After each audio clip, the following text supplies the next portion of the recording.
सबसे पहले मैं चलना चाहूंगा विवेक श्रीवास्तव जी के पास। विवेक जी, ये क्या जिद है? ये बार बार जेएनयू में ही क्यों होता है?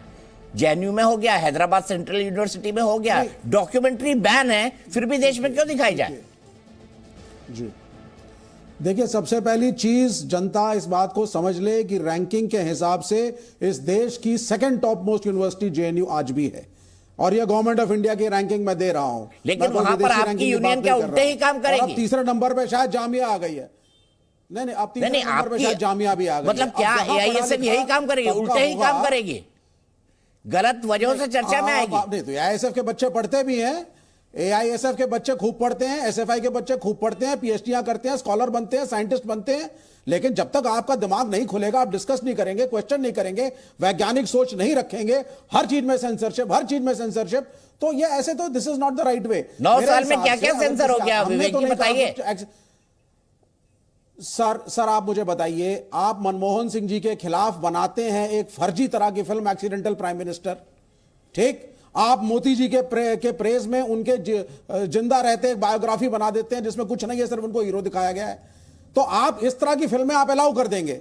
लेकिन अगर प्राइम मिनिस्टर के क्रिटिसिज्म में या किसी इवेंट के एनालिसिस में कि वहां अगर मुसलमानों को मारा गया था और प्रेजेंट प्राइम मिनिस्टर का नाम उसमें इन्वॉल्व था, उसके बारे में किसी ने डॉक्यूमेंट्री मिलाई, तो आपको दर्द हो रहा है सबको। सर, अदालत, फ्रीडम ऑफ एक्सप्रेशन नहीं, आप अदालत से बड़े हैं। अगर वो गलत है, नॉन क्या एक विदेशी संस्था अदालत से बड़ी है? सुप्रीम कोर्ट से बड़ी है? मैं इस सवाल पर आऊंगा विवेक भाई, मैं इस सवाल पर आऊंगा, इसको आगे उठाएंगे, हमारे पास बहुत वक्त है डिबेट का। सीधे पासवान जी के पास चलते हैं। पासवान जी, गुरुप्रकाश जी, मुझे बताइए, क्या अदालत ने जो कुछ कहा है, अदालत ने पूरी क्लीन चिट दे दी, उसके बाद भी ये मुद्दा बनता है? नहीं, देखिए, मुझे लगता है दीपक जी की कुछ बातें हमें समझ लेनी चाहिए। आपने खुद भी कहा, अभी सुप्रीम कोर्ट में लंबे समय तक ये मामला चला।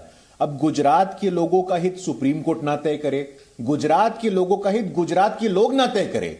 जो भी चुनाव हुए हैं 2002 की दुर्घटना के बाद, उन सभी चुनाव में गुजरात की जनता ने बड़ी मात्रा में अपना जनादेश के माध्यम से आशीर्वाद मोदी जी को दिया है, भारतीय जनता पार्टी को दिया है। आपको उस पर भरोसा नहीं है, आपको सुप्रीम कोर्ट पे भरोसा नहीं है, तो आपको किस पे भरोसा है?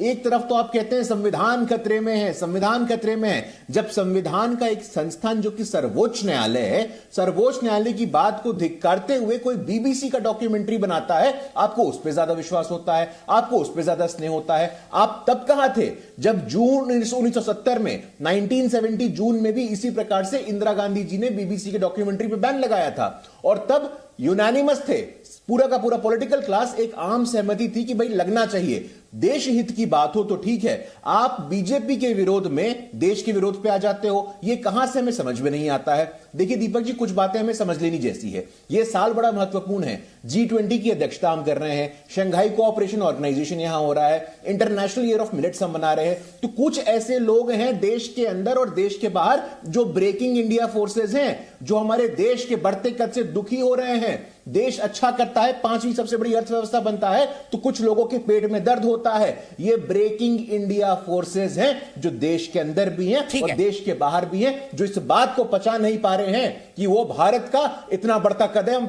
विश्व गुरु बनने की तरफ है। ठीक है, सीधे चलते हैं घनश्याम जी के पास। घनश्याम भाई, आप उत्तर प्रदेश की सबसे बड़ी पार्टियों में से एक हैं। मैं आपसे जानना चाहता हूं, क्या जेएनयू में जो स्क्रीनिंग हो रही है वो ठीक है, एक विदेशी संस्था की डॉक्यूमेंट्री की? नमस्कार दीपक जी, आपको, दर्शकों को और को पैनलिस्ट को। 3 बातें महत्वपूर्ण है। जैसे अभी डॉक्टर गुरुप्रकाश कह रहे थे कि एक गैंग है जो इंडिया के खिलाफ काम कर रहा है। क्या इस गैंग के किसी व्यक्ति ने 25 नवंबर को यह स्टेटमेंट दिया था कि गुजरात में जो सबक सिखाया गया था 2002 में, उसका असर देखिए? क्या ये इस गैंग के व्यक्ति थे? नहीं, ये देश के गृह मंत्री अमित शाह थे, भारतीय जनता पार्टी के पूर्व अध्यक्ष, भारतीय जनता पार्टी के चाणक्य माने जाते हैं। तो ये स्पष्ट है कि 2002 से 2022 तक, 2023 में भी भारतीय जनता पार्टी में 2002 के जो गुजरात दंगे हैं, उसमें नरेंद्र मोदी जी की बतौर मुख्यमंत्री जो विफलता है भारतीय जनता पार्टी के लिए, वो एक सफलता का चमकता सितारा है, जिसे आज भी वो लोगों को याद दिलाना चाहते हैं। दूसरी बात की ये डॉक्यूमेंट्री ब्रिटिश बीबीसी ने बनाई है, जो कि अंग्रेजी सरकार, ब्रिटिश टैक्स पेयर्स के पैसे से चलती है। तो डेफिनेटली भारत सरकार का ये रुख कि इसमें क्या कोई प्रोपेगेंडा है, ये रुख एक महत्वपूर्ण रुख है, और जो भारत सरकार का रुख है वो देश का रुख है। तो उस रुख के खिलाफ हम नहीं है। अगर भारत सरकार, और वही ब्रिटिश प्राइम मिनिस्टर का रुख है, घनश्याम भाई, ये भी आपको याद रखना होगा, यही British prime minister Rishi Sunak का व्यू है। वो कह रहे हैं मैं सहमत नहीं हूं इस डॉक्यूमेंट्री से। अगर उनका रुख होता तो बीबीसी इसे रिलीज नहीं करता ना, पार्लियामेंट में बोला भाई उन्होंने। ठीक है, हाथी के दांत खाने के और दिखाने के और। अंग्रेज देश पर इतने समय उन्होंने राज किया तो सच बोल के राज नहीं किया था, झूठ बोल के राज किया था। तो अगर वाकई अंग्रेज सरकार का रुख ये होता तो बीबीसी इसे दिखाता नहीं। ठीक है। और तीसरी बात कि यहाँ पर पासवान जी की, रामविलास पासवान जी की पार्टी के प्रवक्ता भी बोलेंगे, उन्हें यह भी बताना चाहिए कि 30 अप्रैल 2002 को रामविलास पासवान जी ने अटल बिहारी वाजपेयी जी के कैबिनेट से क्यों इस्तीफा दिया था। तो मुझे लगता है कि गुजरात में जो हुआ वो नरेंद्र मोदी जी की बिल्कुल विभत्स विफलता है। इससे कनी नहीं काटी जा सकती। लेकिन सुप्रीम कोर्ट तक ने उस मामले में उन्हें क्लीन चिट दे दी है, बिल्कुल क्लीन चिट दे दी है, एसआईटी ने क्लीन चिट दी। मैं घनश्याम भाई आऊंगा, बहुत वक्त है हमारे पास, आपको बहुत बोलने का मौका मिलेगा। सीधे संगीत रागी जी के पास चलता हूं। संगीत रागी जी, क्या ये अब एक मुद्दा है? क्यों इसको 2024 के पहले मुद्दा खड़ा करने की कोशिश की जा रही है? आप जवाब दें उससे पहले मेरे एक सहयोगी जितेंद्र शर्मा जेएनयू में बने हुए हैं। जितेंद्र, आप जाइए, खबर इकट्ठा करिए, हम 8:30 पे फिर आपके पास आएंगे। संगीत रागी, देखिए, मुझे लगता है कि यदि इसको 2024 के इलेक्शन से पहले लाया जाता है तो स्वाभाविक तौर पर गुजरात में गोधरा के अंदर जो 59 कार सेवकों को जिंदा जला दिया गया था और मुस्लिम कम्युनिटी के द्वारा जला दिया गया था, वह भी मुद्दा उभर करके फिर सामने आएगा। और मुझे लगता है कि वो जो पोलराइजेशन होगा, और जिस प्रकार से आपने देखा है कि विगत कुछ महीने पहले इस देश में सरतन से जुदा होने के नारे जो है वो सड़कों और गलियों में खुलेआम लगाए जा रहे थे, उन सारे नारों को यदि परिप्रेक्ष्य में लोग इस देश की हिंदू जनता देखेगी तो वो भी एक प्रकार का भारतीय जनता पार्टी के पक्ष में पोलराइजेशन होगा। तो मैं इस पोलराइजेशन की राजनीति से अलग जाकर के बात कर रहा हूं, क्योंकि यदि ऐसा होता है तो मुझे लगता है कि ये भारतीय जनता पार्टी के पक्ष में ही जाएगा। इससे भारतीय जनता पार्टी को घबराने की आवश्यकता नहीं है। एक दूसरी बात कि क्यों ऐसा किया क्यों जा रहा है। देखिए, G20 के साथ ही साथ हमें यह नहीं भूलना चाहिए कि भारतीय राजनीति में नरेंद्र मोदी एक ध्रुव तारे की तरह, नक्षत्र की तरह देदीप्यमान है। और दुनिया की राजनीति में आज के दिन में भारत को कोई हल्के से नहीं ले रहा। हम यह भी जानते हैं कि भारत के अंदर ही भारत के दुश्मन अंदर से खोखले करने वाला गैंग पहले से काम कर रहा है।